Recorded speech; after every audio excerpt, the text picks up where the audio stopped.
capítulo 3, piel con piel. La conexión es cuestión de supervivencia. Dios el Señor dijo: no es bueno que el hombre esté solo. Le voy a hacer una compañera que sea de ayuda para él en todas sus necesidades. Dios el Señor formó del polvo de la tierra todos los animales del campo y todas las aves del cielo. Luego se los llevó al hombre para que éste les pusiera nombre. Así que el hombre les puso a todos los animales el nombre con que se conocen en la actualidad. Pero entre todos estos animales no se encontró ninguno que le sirviera al hombre de pareja adecuada. Entonces Dios el Señor hizo que cayera sobre el hombre un sueño profundo, le sacó una costilla y cerró la carne en el lugar de donde le había sacado. Con la costilla hizo a la mujer y se la llevó al hombre. Génesis 2, del 18 al 22. Los primeros capítulos de la Biblia describen el momento en el que Dios desplegó todo su poder creativo. Dios dijo y de la nada fue hecho. Espacio, tiempo y materia surgieron de la palabra de Dios. De esa esencia está hecha cada partícula del universo, del sonido de la voz de Dios, sea lo que sea que eso signifique. Los científicos creen que hubo un momento en el que se hizo la luz y se liberó una gran cantidad de energía en forma de una especie de mar cuántico, una sopa primigenia de interacciones energéticas donde empezaron a surgir las primeras partículas fundamentales del universo, a través de un larguísimo proceso dirigido por las leyes de la física determinadas por la mente divina. Desde el caos inicial comenzaron a surgir los primeros átomos de hidrógeno, el elemento más básico y ligero que existe. Esos primeros átomos fueron atrayéndose los unos sobre los otros, cientos, miles, millones y billones de ellos, presionándose mutuamente hasta que, en un momento determinado, prendieron la primera chispa de los hornos nucleares más potentes del cosmos, las estrellas. Al formarse una estrella, en su interior comienza a producirse relaciones de fusión nuclear, un proceso físico en el que la presión de la gravedad fusiona los átomos y los convierte en átomos nuevos, transformando elementos ligeros en elementos más pesados, liberando en el proceso una gran cantidad de energía en forma de luz y calor. El combustible primario es el hidrógeno, que a través de su fusión nuclear se convierte en helio, añadiéndole más presión interior al horno de la estrella. Cuando la temperatura en el centro de una estrella llega a varios millones de grados, ocurre la transformación del helio al carbono, después del carbono al oxígeno y así progresivamente, mientras la estrella ilumina la oscuridad del espacio. Si la presión interior crece aún más, pueden formarse otros elementos más pesados, como el magnesio, azufre, silicio, níquel, cobalto o hierro.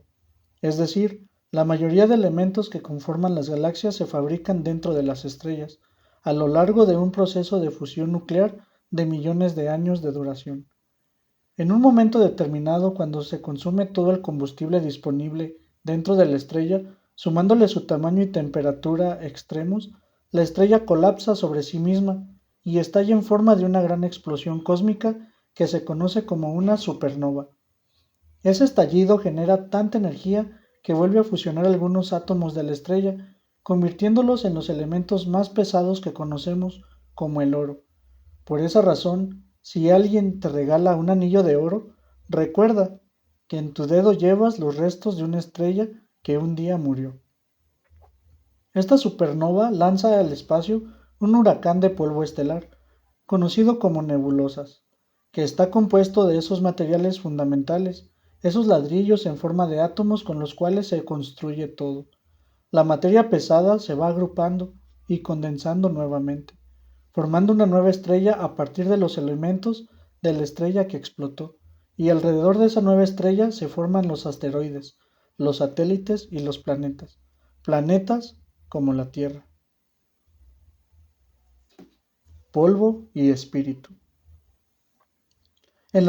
En la lectura del texto bíblico podemos observar cómo Dios avanza hacia niveles más complejos en su creación, desde la energía a la materia, desde los minerales a la vida orgánica, desde los vegetales a los animales, incrementándose la complejidad de su creación que comienza estando desordenada y vacía hasta convertirse en algo perfectamente estructurado y lleno de vida.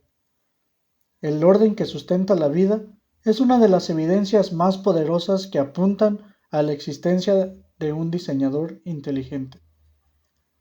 La existencia de las leyes que dinamizan el universo proveen el orden que sustenta la vida. Es una de las evidencias más poderosas que apuntan a la existencia de un diseñador inteligente. Cuanto más aprendo sobre el ajuste fino de cada una de las variables cosmológicas que son necesarias para la vida, más maravillado me siento con la mente de Dios. Sin duda, en este viaje hacia el conocimiento, la ciencia me ha acercado aún más a Dios. El poema de la creación concluye con una preciosa imagen de Dios creando al ser humano, como si fuera un artista modelando su obra maestra. Dios metió su mano en el polvo de la tierra y se involucró de una manera especial en el diseño del ser humano. Me gusta pensar que se manchó las manos al crearnos a nosotros, como un alfarero se mancha cuando da forma al barro sobre el torno. Entonces, Dios el Señor formó el cuerpo del hombre del polvo de la tierra y sopló en su nariz aliento de vida. Y fue así como el hombre se convirtió en un ser vivo. Génesis 2:7. Hay algo en la unión del conocimiento científico y el conocimiento teológico sobre nuestro origen que me resulta poético. Cuando la Biblia dice que Dios formó nuestro cuerpo a partir del polvo de la tierra, en base a la explicación anterior, lo hizo usando los elementos que se forjaron dentro del horno de las estrellas y fueron liberados cuando explotaron. En otras palabras, Dios nos formó a partir del polvo de las estrellas. En nuestra piel se hallan los átomos que hace iones formaron parte de las entrañas de las estrellas que un día murieron para proveer la fibra con la que Dios nos esculpiría a nosotros. Por lo tanto, cuando mires al cielo en una noche estrellada, asómbrate al pensar que formas parte de la historia del universo, pero que además la historia del universo forma parte de ti. Estás hecho de polvo de estrellas. Sin embargo, dentro de nosotros encontramos un anhelo que no puede ser satisfecho con nada hecho de polvo. Deseamos algo que está más allá de los átomos, más allá de las estrellas, más allá de las galaxias e incluso más allá del mismo universo, porque nosotros somos más que polvo de estrellas. Por muy emocionante que pueda sonar eso, somos más que materia. Dios mismo sopló su aliento de vida dentro de ese trozo de barro y puso dentro su espíritu. La divinidad depositó una parte de sí misma en nosotros que anhela desesperadamente conectarse con Dios, porque de esa manera nos creó Dios, para estar conectados con el universo y estar conectados con la divinidad. Polvo y espíritu. Somos átomos que contienen una parte de Dios mismo.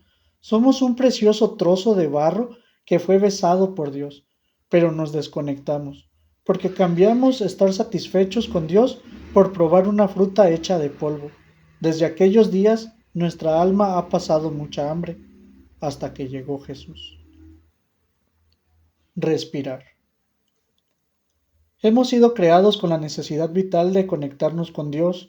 Cuando Dios sopló su aliento de vida a través de nuestra raíz, no solo activó la respiración de nuestros pulmones, sino que además activó nuestra respiración espiritual. Necesito respirar oxígeno, eso no lo olvido. Sin embargo, para cuando me olvido de respirar el espíritu, Dios me ha dejado un recordatorio en el sonido de mi respiración. Israel tenía varias maneras de llamar a Dios, y cada una de ellas contaba con un significado especial. Elohim, Adonai, Shaddai, Elolam y otros, cada uno de los cuales revelaba algo particular de la naturaleza y el carácter de Dios. Sin embargo, el nombre especial con el que Dios se reveló a Moisés es Yahweh, YHWH. Este nombre encierra un misterio tan grande y llegó a considerarse tan sagrado que los líderes religiosos prohibieron pronunciarlo, salvo en algunos rituales muy específicos realizados por los sacerdotes, hasta que con el paso del tiempo se olvidó exactamente cuál era su pronunciación. Este olvido se acentuó por el hecho de que en la escritura en hebreo antiguo no existían vocales. Por lo tanto, esas 4 consonantes hebreas, conocidas como el tetragramatón, quedaron sin un sonido definido. Distintos autores clásicos y contemporáneos apuntan a una relación fascinante entre este nombre sagrado y el sonido de la respiración. Esas letras se pronunciarían una a una de la siguiente manera: Yad, Hev, Yad, Hev.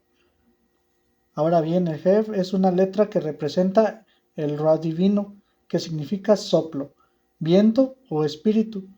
Esta consonante es la que se repite en el nombre 2 veces, la cual da la impresión de que la respiración es la idea principal del nombre divino, por lo que muchos rabinos creen que el sonido del nombre de Dios es aquel que se produce en el interior del ser humano cuando respira profundamente. Quizá por esta razón, durante siglos, cuando un escriba tenía que copiar el nombre sagrado, se detenía y respiraba profundamente. Mientras lees este libro, estás respirando, pero además estás haciendo algo más importante. Estás pronunciando el nombre de Dios. Aunque mantengas la boca cerrada, aunque seas ateo e incluso aunque te niegues a pronunciarlo, seguirás haciéndolo inevitablemente, porque comenzamos la vida pronunciando el nombre de Dios en nuestra primera inhalación y terminamos la vida pronunciando el nombre de Dios en nuestra última exhalación. No podemos vivir sin respirar, como no podemos vivir sin Dios. Es una necesidad fundamental. Quizá por eso el último verso de los 150 canciones dedicadas a Dios en los Salmos concluye diciendo: todo lo que respire, alabe a Yahvé. La respiración de todo lo que vive adora su nombre, porque la respiración de todo lo que vive es su nombre. No es bueno. La conexión con Dios es una necesidad vital para los seres humanos, pero, aunque pueda sonar escandaloso o casi herético, Dios nos ha creado con otra necesidad fundamental que ni siquiera Él mismo puede satisfacer: la necesidad de conexión con otros seres humanos. No es que Dios esté limitado en su poder o que no pueda hacer lo que Él quiera, sino que el diseño que nos ha dado así lo requiere, y Dios está en paz con eso. Es interesante notar en el texto de Génesis que siempre que Dios progresaba en su creación, la Biblia dice: y vio que era muy bueno. Génesis 1:31. Sin embargo, al crear a Adán, dijo: no es bueno. No es bueno que el hombre esté solo. Le voy a hacer una compañera. Génesis 2:18. Me resulta sorprendente que Dios dijera que algo de su creación no era bueno, teniendo en cuenta que lo dijo antes de la caída. Parece que lo único que no era bueno en el paraíso era la soledad de Adán. Entonces, ¿había algo defectuoso en Adán? No había defecto, pero estaba incompleto. Al mirar hacia arriba podía adorar a Dios, y al mirar hacia abajo podía gobernar sobre la creación, pero al mirar a su lado estaba solo. La soledad de Adán no era buena, en comparación con el resto de cosas creadas que estaban completas. Dios decidió crear a Adán con una necesidad fundamental, una necesidad que ni siquiera Dios podría suplir. Dios creó a Adán con la necesidad de compañerismo, con la necesidad de conectarse con otros seres humanos. Creo que sabes de lo que estoy hablando. Anhelamos conexión verdadera, estamos desesperados por intimidad. No me estoy refiriendo a que Dios nos creó con la necesidad de tener pareja sentimental, porque es posible sentirse completo sin ella. Me estoy refiriendo a que Dios nos creó con la necesidad de tener comunidad, de relacionarnos con otros pares. Si carecemos de esa conexión humana, estamos incompletos, aterradoramente incompletos. La soledad de Adán no era buena, y Dios lo sabía desde el principio, pero quiso asegurarse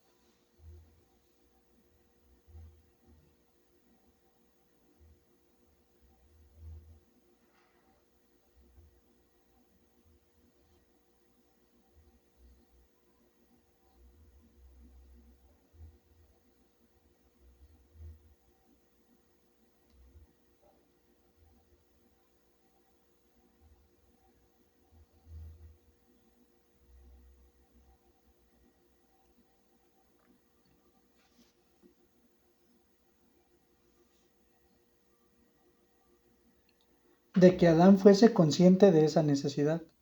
Por esa razón, antes de darle una compañera, le encomendó la tarea de ponerle nombre a los animales.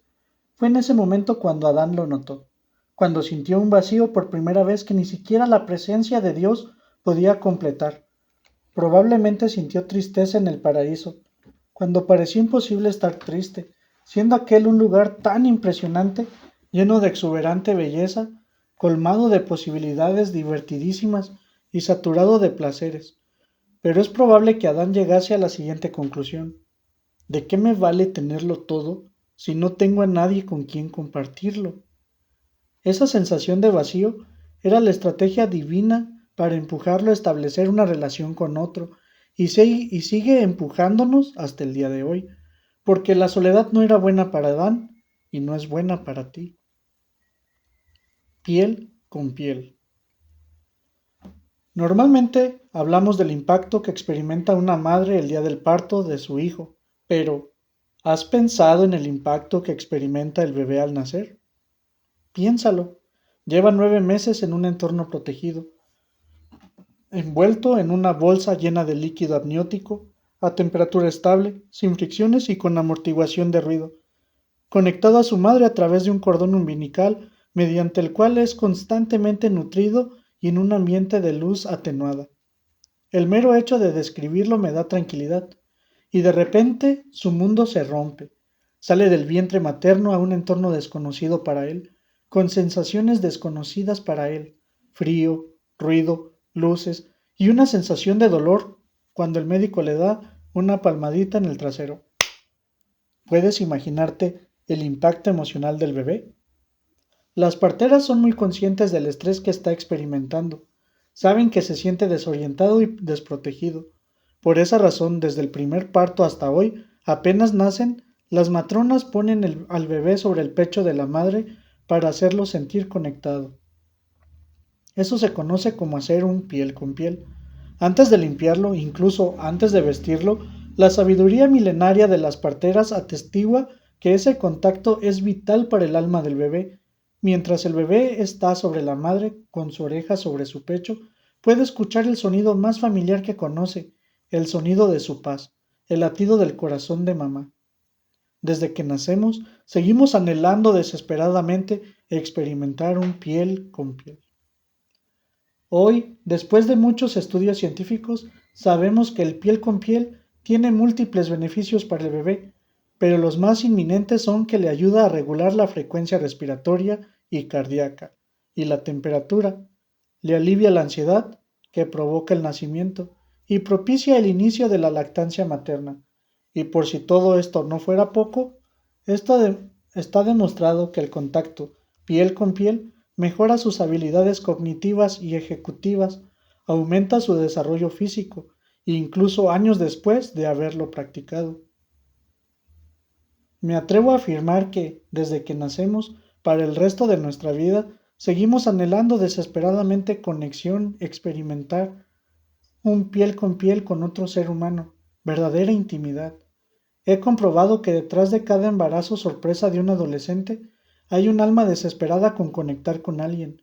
Detrás de cada acto estúpido de un joven en presencia de sus amigos hay un alma desesperada por conectar con un grupo social. Incluso detrás de cada conflicto entre hijos con sus padres hay un alma desesperada por conectar con una autoridad. Todos ellos están intentando conectar, pero de la manera equivocada. Todos nosotros anhelamos conectarnos con otros, aunque muchas veces no sabemos cómo y terminamos haciéndolo de la manera equivocada. Aislamiento. No es bueno estar solo, aunque quizás sería más certero decir que estar solo es terrible. La soledad puede dejar tu alma inválida.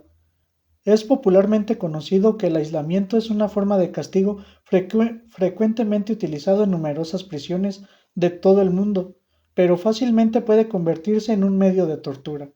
En plena Guerra Fría se rumoreaba que China utilizaba el aislamiento para manipular el cerebro de los prisioneros, y parece que los gobiernos de Estados Unidos y Canadá estaban más que dispuestos a probar si la técnica era una buena arma de guerra. Sus departamentos de defensa financiaron una serie de investigaciones que hoy en día serían muy cuestionadas. Los investigadores pagaron a voluntarios, principalmente estudiantes universitarios, para que pasaran días o incluso semanas aislados en cubículos a pruebas de ruidos y privados de cualquier contacto humano significativo.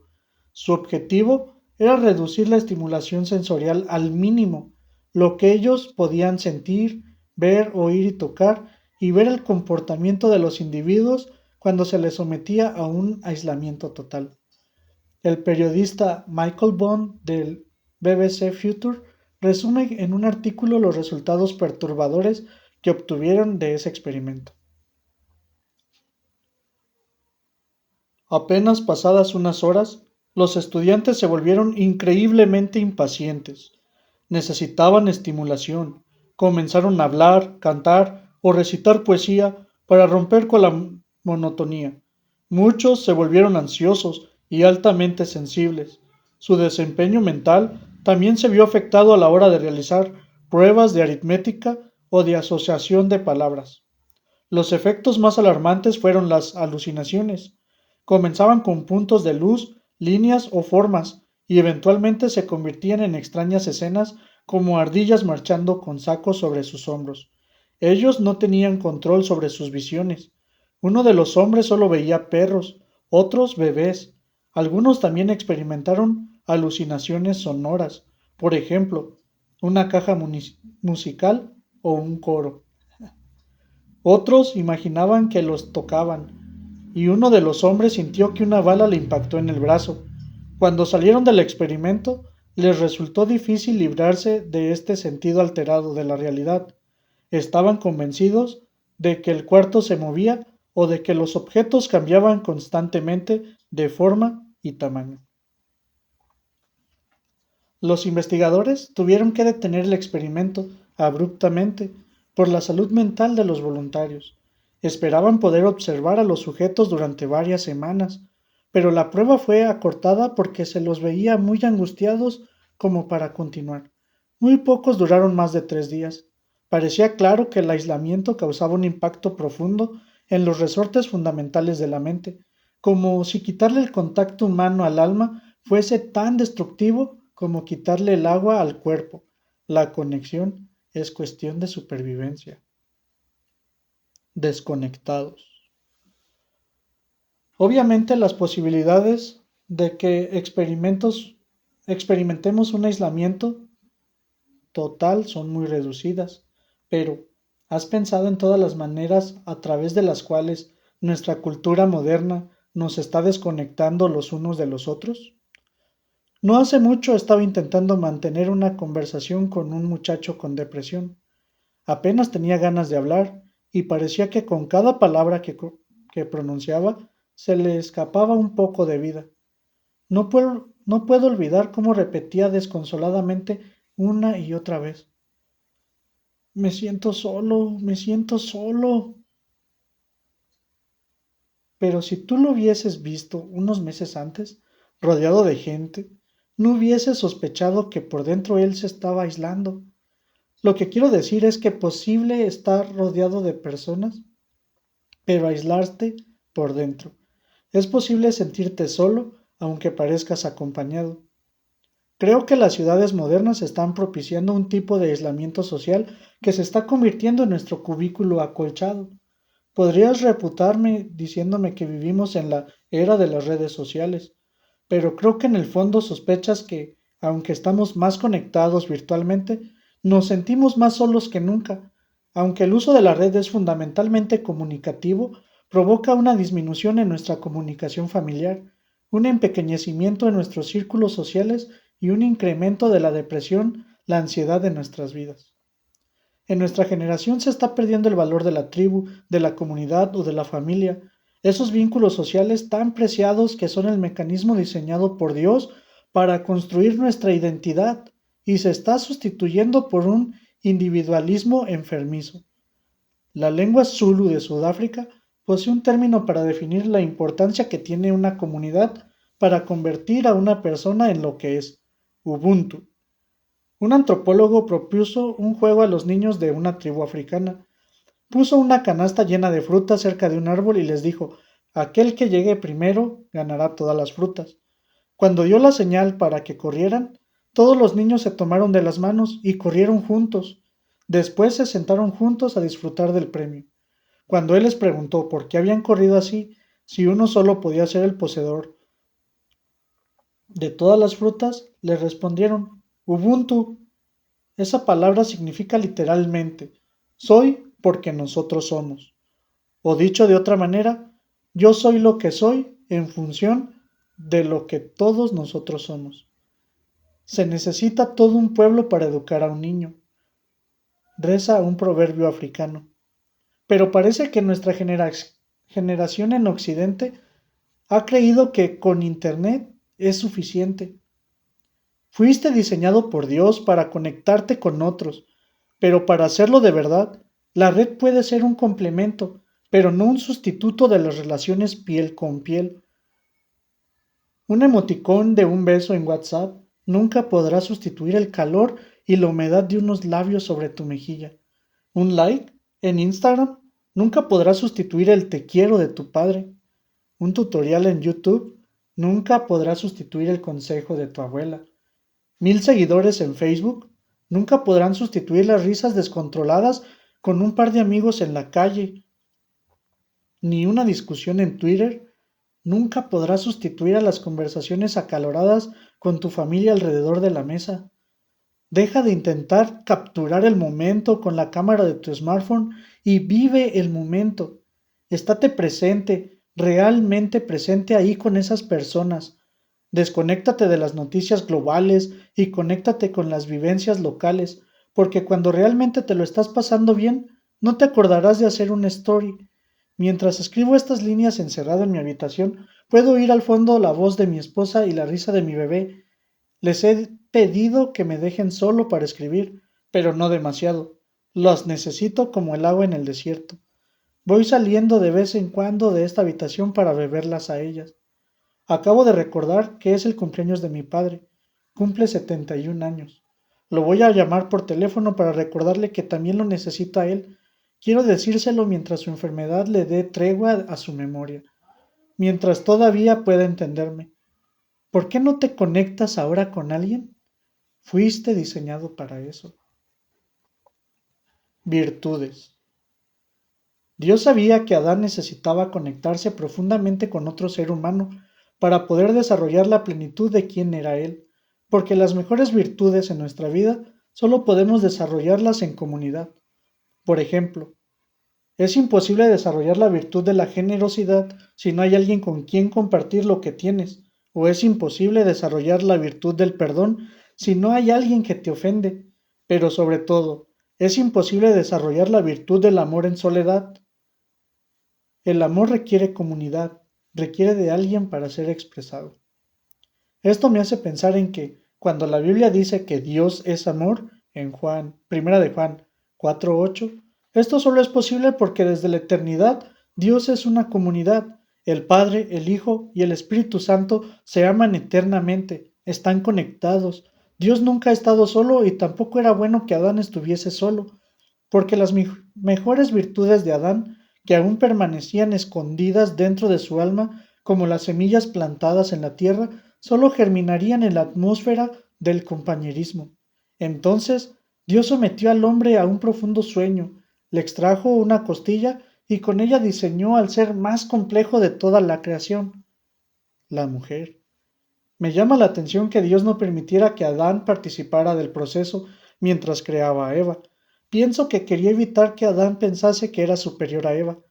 Si Adán hubiese tenido la más mínima participación en la creación de la mujer o hubiese presenciado cómo Dios lo hacía, se habría enfrentado a la tentación de considerarse superior a ella o propietario suyo.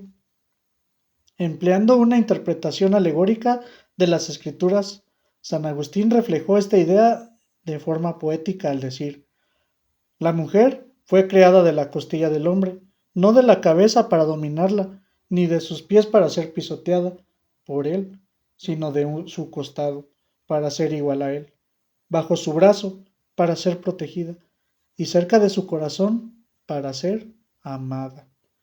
pero nos desconectamos, porque elegimos comer juntos una fruta que se nos había prohibido, y ese acto, en vez de unirnos más entre nosotros, nos puso en conflicto hasta que llegó Jesús.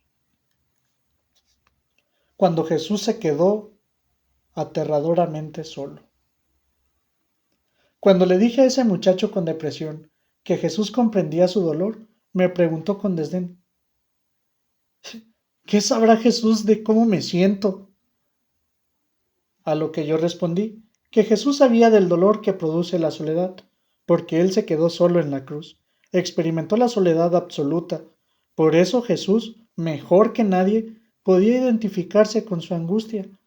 No sé si lo habías pensado antes, pero la historia del Evangelio se trata de cómo Dios nos salvó de la soledad eterna. Fuimos creados para sentirnos completos mientras permanecíamos conectados con Dios y conectados con otros seres humanos. Pero elegimos comer una fruta, elegimos cruzar el límite. Nos rebelamos y la consecuencia fue la desconexión. El pecado se convirtió en el cubículo de aislamiento para todos los hijos de Adán y comenzamos a enloquecer. Pero si hay algo que realmente me gustaría gritarte con emoción a través de estas líneas, es que Jesús fue a morir a la cruz para reconectar lo que Adán había desconectado. En la cruz, Jesús resolvió el problema de nuestro aislamiento, pero para hacerlo tuvo que enfrentar la tortura más grande: quedarse solo, aterradoramente solo. Quiero ser bien claro con esto. La mayor tortura que experimentó Jesús en la cruz no fue el látigo, ni la corona de espinas, y ni siquiera fueron los clavos. La mayor tortura que experimentó Jesús en la cruz fue desconectarse de la Trinidad. Sí, aislarse de Dios por primera y única vez en toda la eternidad. Dios mío, ¿por qué me has desamparado? Mateo 27:46. Ese fue el grito agónico de Jesús en la cruz en el momento en que cargó con el pecado de toda la humanidad, y el Dios Santo, que no tiene relación con el pecado, se desconectó de Jesús en la cruz, lo dejó solo.